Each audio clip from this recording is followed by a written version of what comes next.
Everyone, it's Becky Hoffman with Berkshire Hathaway. Happy Wednesday. I'm going to be talking a little bit today about closing costs. So, when you buy or sell a home, or both, you are going to have closing costs. There are different costs for each one. First, we'll start with the buyer. And I'm going to give you some resources so you can look up some of this information too. Different title companies have buyers or sellers estimated costs, calculators. We have great local lenders who offer these tools. If you are interested in that information, you can let me know. I'm happy to send that to you.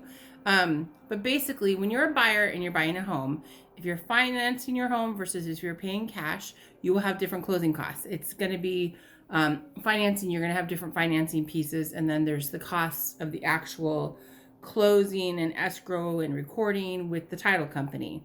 So you're going to want to so the best way to really do that is first to talk to your lender. Your lender can give you an estimate of closing costs, which is fantastic.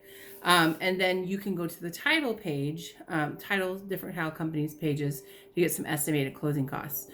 A seller's closing costs in the state of Washington is going to include excise tax. A lot of people don't know about that. That's something you're going to want to look at. Title companies can give you more information. It's also going to usually includes the listing firm's fee. Whatever percentage that is, it can be split with the buyer and seller agent. But the seller generally pays for that. So that's something to keep in mind. Plus, again, the recording, the escrow, like all those different fees. So there's different fees for buyer versus seller. You can get specifics. Like I said, if you're a buyer through your lender, they can give you some estimates for what they're going to need. Title company, and there's resources to do that.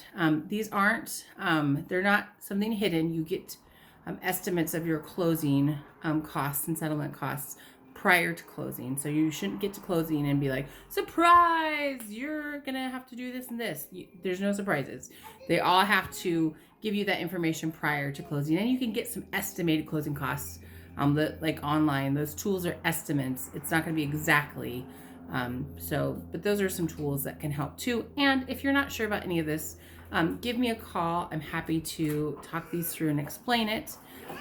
Also, again, on the title companies, a lot of them are offering a lot of education pieces, which is fantastic. Different ones in our area have videos or talk about the different processes with title and closing and escrow, which is so nice to have those tools. You can look it up too. I mean, there's other resources to find, but if you're in Yakima, I like to look at the Yakima title pages because they're going to know like specifics of what's going to apply. It's going to be different state by state. It's going to be different if you're buyer versus seller, but generally that's what closing costs are. It's for a buyer, it's going to be what you bring to closing or what, it depends too on how much earnest money you put down, because that's usually a credit towards your closing. So it's going to depend on some different pieces. And then again, sellers, it's not like what you would need to bring to closing, it's what you would receive at closing or wire or however it works. So that's a very general statement. There's lots of resources to look them up. I'll share some more of those specific pieces as we go through it, like what title is, what escrow. Escrow is the process of closing.